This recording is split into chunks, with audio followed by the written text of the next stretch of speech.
Hai Schoolers, aku Syakira. Nah, kita balik lagi nih di konten YouTube-nya Schoolfest, From Schoolfest to a Good Major. Nah, kali ini kita bakal bahas-bahas soal jurusan sastra Inggris. Nah, di sini aku udah ditemenin sama narasumber yang latar belakangnya juga dari sastra Inggris nih. Nah, sebelum itu kita kenalan dulu dong. Boleh perkenalan diri dulu ya, Kak? Oke, hai Schoolers, nama saya Devita. Biasa kalau di sekolah boleh dipanggilnya Miss Devita. Saya lulusan sastra Inggris S1 dari Universitas Terbuka. Oke, jadi dipanggilnya Miss Devita nih. Oke. Nah, sebelum kita bahas-bahas lebih lanjut lagi nih tentang sastra Inggris tuh seperti apa sih? Pasti banyak banget nih schoolers yang udah kepo banget atau yang galau banget nih milih sastra Inggris tuh kayak gimana. Nah, mungkin sebelum kita bahas-bahas ke situ, boleh deh. Aku pengen lebih tahu lagi nih kegiatan Kak Devita tuh sehari-hari kayak gimana sih? Oke, kalau sekarang sih karena udah mulai ngajar, terus PTMT juga, jadi seringnya ke sekolah, kadang masih online, ada juga beberapa private, terus karena sastra Inggrisnya ini di bidang translation, jadi lebih banyak dokumen yang ditranslate dari Inggris ke Indonesia atau Indonesia ke Inggris. Oke, wah menarik, nanti itu kita bakal bahas-bahas soal itu nih. Nah, tapi sebelum kita maju lagi lebih jauh nih, kita flashback dulu ke belakang ya. Waktu Kak Devita, apa sih yang ngebuat Kak Devita tuh mantep banget, oke nih kayaknya aku harus beli sastra Inggris. Nah, apakah waktu saat itu nih Kak Devita, berarti waktu masih SMA ya? Betul. Nah, waktu SMA tuh apakah Kak Devita udah punya skill Inggris yang oke, atau masih nol banget, masih mentah banget, dan gimana nih? Kenapa sampai harus mantep banget oke sastra Inggris gitu? Oke. Sebetulnya ini sastra Inggris itu perjalanan yang panjang ya.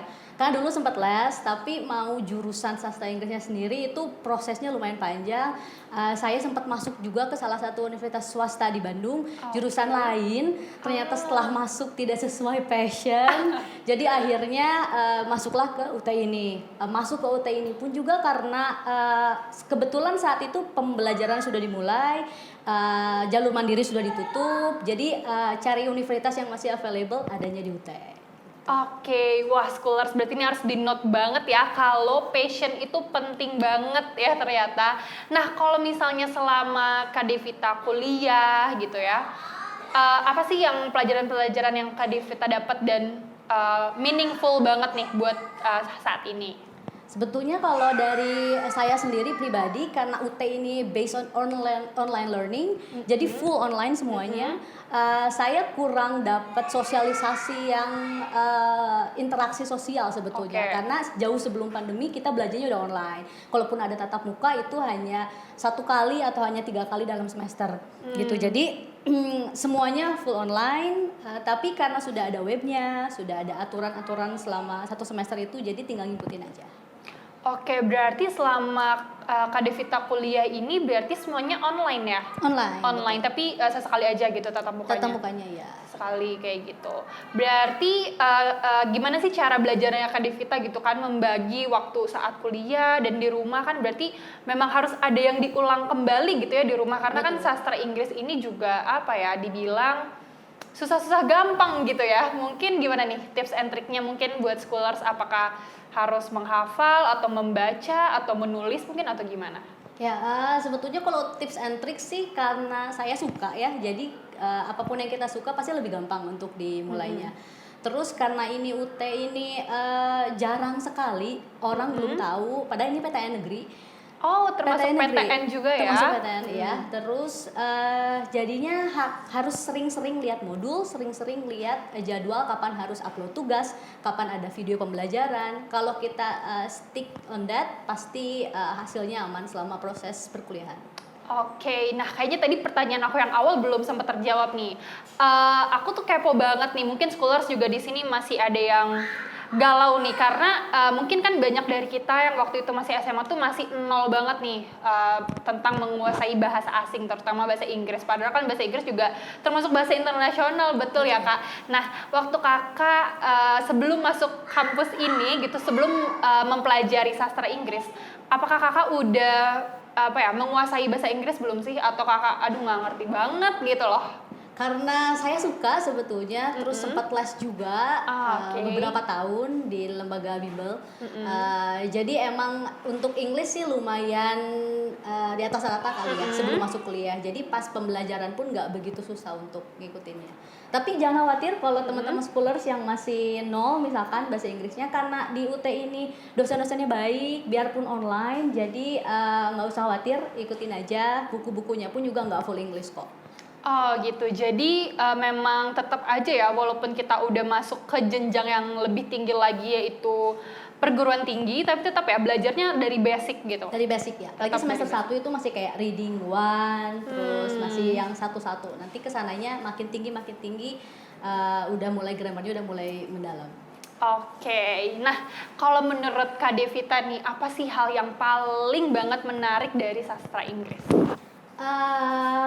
Sebetulnya banyak banget, cuman satu hal sih, kita bisa lihat dunia tuh lebih luas aja kalau kita lebih bisa bahasa Inggris. Karena apapun sekarang, dari mulai game, dari mulai online shop, segala macam platformnya kebanyakan pakai bahasa Inggris. Jadi hal yang bisa didapat sih, jadi kita lebih mudah untuk mengetahui apa yang terjadi di dunia saat ini. Oke, kayak gitu ya, ternyata banyak dampaknya juga yang apa ya, yang cukup membantu juga ya kehidupan sehari-hari gitu, berarti kan kepake lah ya. Nah, kalau misalnya aku jadi kepo juga nih Kak, kalau misalnya kita mungkin kan banyak scholars yang udah mengira sastra Inggris pasti belajar bahasa Inggris gitu kan. Nah, apakah benar gitu ya dalam pembelajaran bahasa Inggris itu kita hanya belajar translate dari Indonesia ke Inggris aja, atau di dalamnya tuh ada jurusan-jurusan lain nih, ada yang pelajaran-pelajaran lain yang kita pelajari, mungkin dari sejarahnya atau dari apanya gitu loh. Oh ya, kalau saya karena ini bahasa Inggris bidang minat penerjemahan, jadi full ke bahasanya. Jadi kayak sejarah, literasi itu hanya beberapa aja kalau di UT ya. Nggak tahu mungkin kalau di kampus lain yang sastra Inggris mereka belajar tentang sejarahnya. Kalau di kita emang betul-betul teks dalam bahasa Inggris, kita berusaha untuk mengenal grammarnya, susunan kalimatnya dengan baik, ditranslate ke bahasa Indonesia. Oh oke, berarti Kak Devita memang fokus ke bahasanya ya. Tapi mungkin di sastra Inggris lainnya nih berarti ada apa aja nih Kak yang bisa kita pelajari mungkin Kakak? Biasanya lebih ke budayanya, terus apa yang terjadi di sana dan di sini gitu biasanya, cultural yang kayak gitu ya biasanya. Gitu. Cuman kalau saya sih pas kuliah betul-betul secara teks aja. Oke, jadi pemilihan si sastra Inggris ini tuh bisa, maksudnya misalnya kita memilih nih ya, aku pengen fokusnya ke bahasa nih, aku pengen fokusnya ke budaya nih, nah itu memang tergantung kampusnya masing-masing atau memang kurikulum sastra Inggris seperti itu gitu? Ya ini kayaknya tergantung kampus masing-masing, karena kalau di saya bidang minat penerjemahan berarti full ke penerjemahannya. Tapi kalau di yang lain sastra Inggris saja, sepertinya itu lebih luas lagi gitu ya. Jadi paling ada penerjemahan tapi hanya beberapa mata kuliah aja. Kalau saya dari awal sampai lulus translation 1, 2, 3, jadi udah mulai dibiasakan untuk penerjemahan. Wah, oke. Pasti setiap semesternya selalu ada tes kayak TOEFL mungkin kayak gitu-gitu ya? Teks aja sih, kayak menerjemahkan awalnya dari 300 kata, nanti naik lagi 500, nanti naik lagi gitu. Oke, wah keren banget nih Kak Devita ya, perjuangannya juga ya.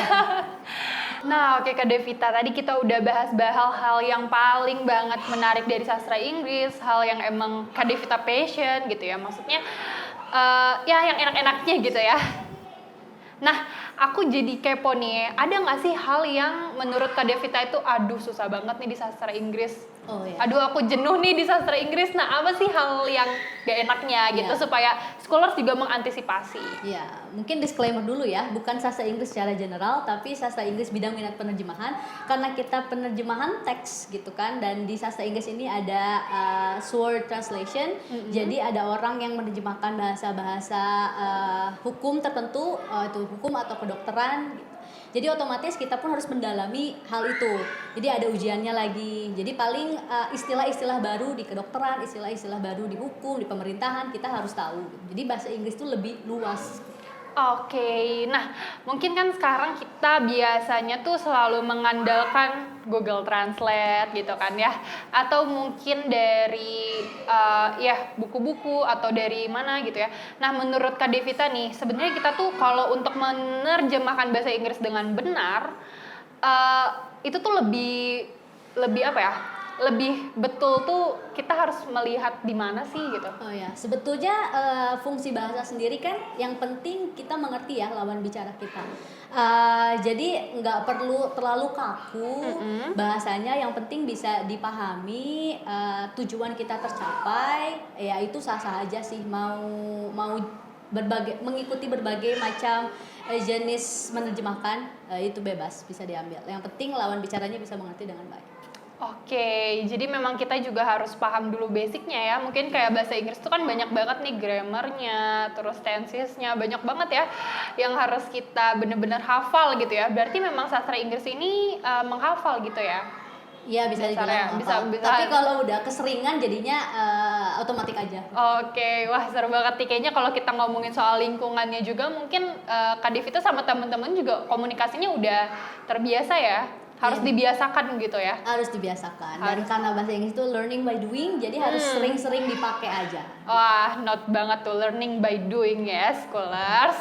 Kita maju lagi nih ya. Kita maju lagi ke soal lapangan pekerjaannya nih ya. Kalau kita baca gambarannya secara garis besar, mungkin kan orang-orang hafalnya oh mungkin jadi translator gitu kan. Nah, ada nggak sih lapangan-lapangan pekerjaan lain yang memang itu jurusannya bisa dari sastra Inggris gitu? Oke, sebetulnya kalau sekarang kayaknya di jenis pekerjaan apapun kita harus bisa bahasa Inggris ya, minimal basic gitu ya. Betul. Tapi kalau di bidang penerjemahan sendiri lebih sering jadi translator. Kalaupun kita nggak mau ambil jadi translator, bisa jadi guru, bisa jadi pembaca berita, bisa jadi apapun. Yang penting kitanya bisa terus cari potensi kita, jangan stop. Nanti pasti untuk pekerjaan sih menurut saya sih sangat luas sih ininya. Oke, nah kalau Kak Devita sendiri sekarang tadi yang kita bahas di awal itu jadi translator ya? Saya sebetulnya pekerjaan utama guru SMP, bahasa Inggris. Terus di side jobnya itu saya masih menerjemahkan beberapa dokumen. Tapi freelance aja sih. Freelance aja ya. Nah itu tuh dalam menerjemahkan ada dokumen, ada mungkin jadi guide tour kayak gitu-gitu. Nah itu tuh beda-bedanya ada apa aja sih Kak? Maksudnya gimana? Tadi yang Kakak bahas di awal itu loh, ada yang istilah-istilah, ada translatornya, ada mungkin dari textbooknya. Nah itu mungkin bisa jadi gambaran scholars juga nih buat kedepannya gitu. Oh ya, sebetulnya kalau untuk dokumen sendiri itu kita translate paper itu dari bahasanya bebas ya, nggak cuma bahasa Inggris, bisa bahasa Arab, bisa bahasa yang lain. Kita bilangnya translator. Tapi kalau menerjemahkan secara lisan itu kita bilangnya interpreter. Nah, sebetulnya di sastra Inggris yang saya pelajari karena bidang minat penerjemahan itu lebih ke paper. Jadi nggak beda lagi, nanti ada ilmunya lagi kalau ingin menjadi interpreter. Oke. Berarti yang Kak Devita pegang ini lebih ke menerjemahkan papernya ya, dari jurnal-jurnal kayak gitu-gitu ya. Abstrak. Oke. Nah, kalau pengalaman Kak Devita yang jadi guru nih, apakah sebelumnya ada tesnya mungkin atau ada sertifikasinya dulu atau gimana sih? Jadi guru. Iya. Kalau jadi guru sih seperti biasa aja, TOEFL paling, kalau IELTS juga. Tapi biasanya lebih ke kalau jadi guru kita pengalaman mengajarnya juga harus karena saya kebanyakan guru harusnya S1 SPD ya. Karena saya di sastra Inggris dan sudah suka ngajar anak-anak, jadi bisa juga masuk sebagai guru. Nah oke nih Kak Devita, kan ngomongin sastra Inggris nih ya, pasti scholars juga udah banyak banget yang minat sama sastra Inggris tapi masih takut-takut gitu ya. Nah apa sih yang menurut Kak Devita tuh paling sulitnya di sastra Inggris gitu? Apakah mungkin harus mempersiapkan apa nih selain mental gitu ya? Nah kayak tugas-tugasnya mungkin atau ujian-ujiannya di seputar kampus gitu. Kayak gimana sih? Ya, pengalaman pribadi aja waktu kuliah di UT ini, karena pertama online, itu kita betul-betul harus lihat jadwalnya. Jadi kalau lewat 1 hari itu ketutup langsung. Jadi kemungkinan kita ngambil mata kuliah itu diulang lagi di semester berikutnya. Jadi karena ini strict gitu ya, kalau misalkan di kampus-kampus biasa kan nanti kita bisa ada tambahan waktu atau apa gitu. Tapi kalau di UT harus betul-betul ikut jadwal. Terus karena ini paper, kita jarang berinteraksi sama orang dan full online, udah pasti bosan ya. Bosan lagi, lihat teks lagi, lihat tulisan lagi. Makanya kita harus sering-sering refreshing, do what we like, apapun itu. Misalkan diseling dulu sama nonton TV atau diseling dulu sama olahraga biar pas nanti balik lagi ke teks kita udah ready. Oke, nah aku jadi kepo banget sih, boleh nggak sih kakak kasih tips and tricks activity kakak selama waktu itu masih jadi mahasiswa gitu. Nah gimana sih caranya kakak membagi waktu untuk misalnya ada tips nggak sih kayak belajarnya tuh kayak gimana, terus nanti diseling istirahatnya gimana, disaling baca-bacanya gimana, apa nonton gimana gitu. Ya karena ini full misalkan saya kasih contoh ya kayak satu semester ini mata kuliahnya misalkan ada translation 2 gitu. Nanti pas saat kita mulai belajar itu dikasih waktu 4 minggu. Itu terserah sebetulnya. Deadline-nya di 4 minggu itu. Kalau emang kita menunda-nunda otomatis kita akan ngerjainnya lebih dekat ke deadline. Kalau saya sih biasanya per minggu tuh udah mulai menerjemahkan. Kalau tugasnya misalkan ada sekian ribu halaman, sekian ribu kata, saya cicil di minggu pertama. Setelah itu lanjut ke minggu kedua. Setelah itu lanjut ke minggu ketiga. Jadi kita itu bagi-bagi waktu sebisa kita aja sih. Oke, nih scholars jadi di note banget ya, jangan sampai SKS sistem kebut semalam. Betul. Dan jangan sampai dinanti-nanti gitu, tugasnya langsung aja dikerjain, langsung aja dicicil gitu ya kak.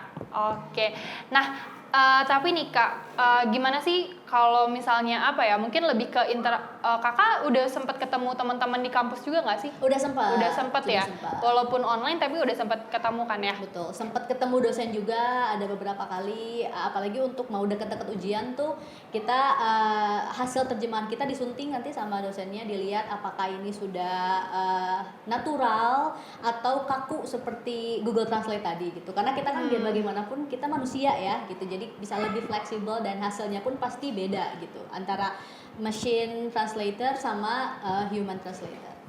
Oke kak, kan kalau misalnya kita nih sebagai mahasiswa dan teman-teman yang lain mungkin kan tugas yang diberikan juga sama. Nah tapi ngomongin sastra Inggrisnya nih kan berarti jawaban yang kita tuangkan ke soal itu tuh kan berarti sama ya, karena kan bahasa Inggris pasti artinya itu dong gitu kan. Nah berarti gimana sih kakak apa ya, sama teman-teman tuh apakah sering bekerja sama bareng atau mungkin itu memang ada bobot nilainya tersendiri gitu kan? Oke, ini yang unik nih sebenarnya. Karena teks yang kita terjemahkan itu kan sama ya setiap orang, betul. tapi kemampuan kita menerjemahkan itu pasti betul. beda setiap orang. Jadi biarpun teksnya sama, belum tentu jawabannya sama. Nah, kalau misalkan di ujian yang lain mungkin nilai 90 ya udah 90 sama. Kalau kita ketahuan nanti yang nyontek siapa. Karena dari tata bahasa gitu, dari keunikan cara antara satu translator dengan yang lain itu pasti berbeda. Oke, berarti ini maksudnya nyontek itu nyontek ke sesama teman? Iya, mungkin kalau misalkan ingin tahu gitu ya, males untuk yang namanya anak kuliah kan ada masa-masa burnoutnya gitu, apalagi itu teks kan, ya udah ke Google Translate aja. Dosen pasti tahu karena ini gaya bahasanya itu tidak sesuai gitu, atau enggak bukan dia banget. Oke, berarti kalau sama teman ini ketahuan banget ya, dan Google Translate juga ketahuan banget nih, gak boleh juga ya di Google Translate ya. Boleh juga. Berarti memang harus pakai bahasa sehari-hari sendiri gitu ya. Wah, unik banget ya ternyata. Mungkin ya aku mikirnya kayak kalau matematika kan mungkin kita masih bisa beda-beda jawabannya gitu kan. Tapi kan kalau sastra Inggris kan memang begitu gitu bahasanya ya. sama gitu. Bahasanya sama, tapi ternyata nilainya juga tetap bisa beda-beda gitu ya. Oke, berarti memang scholars di sini yang mau mempersiapkan masuk sastra Inggris memang harus ningkatin dulu nih minat bacanya gitu ya. Minat bacanya, terus memang harus cari-cari sumber kayak gitu ya, karena nggak bisa ngandelin Google Translate nih. Betul, biarpun sekarang Google Translate udah lebih bagus, udah lebih natural, tapi tetap hasil translation dari manusia gitu ya, kita dibanding dengan mesin itu pasti lebih natural yang kita yang manusia. Oke kak, wah kita udah banyak banget bahas-bahas soal sastra Inggris nih. Semoga info yang kita kasih sekarang buat scholars ini cukup dipahami ya. Tapi mungkin kalau scholars yang masih agak bingung-bingung atau masih banyak pertanyaan dari scholars tentang seputar sastra Inggris, boleh deh komen aja di bawah ya. Nah sebelum kita closing nih, aku kan tadi sempat tahu ya kalau kakak tuh ada beside jobs. Nah boleh deh, siapa tahu ada scholars juga yang minat mungkin. Oke, buat yang scholar semua yang mau latihan sebelum masuk kuliah ini hasil terjemahan aku ini bagus apa enggak gitu. Saya dan teman-teman sebetulnya dari Sastra Inggris sempat bikin project itu, namanya boleh di follow di Twitter ataupun di IG, ada verbalist.id. Kita membuka jasa layanan untuk penerjemahan teks dari bahasa Inggris ke bahasa Indonesia atau bahasa Indonesia ke bahasa Inggris. Oke, jadi memang jasa translator dari Betul. paper ya, hanya Paper, paper, hanya paper. Oke, nah boleh tuh di note ya scholars, tapi jangan buat joki ya. Nah, nggak boleh itu. Nggak boleh itu ya, hanya untuk evaluasi diri aja gitu ya. Oke Kak Devita, thank you banget ya, kita tadi udah bahas-bahas jurusan program studi bahasa Inggris khususnya di bidang Minat penerjemahan. minat penerjemahan ya. Disclaimer, ini khusus bidang minat penerjemahan sastra Inggris gitu ya. Oke, thank you ya Kak Bita udah nyempetin waktunya, dan thank you juga scholars nih, jangan lupa yang udah nonton dan yang baru gabung jangan lupa subscribe, like, and share. Nah buat scholars yang lain juga yang masih bingung-bingung boleh langsung komen di bawah, and see you to the next video.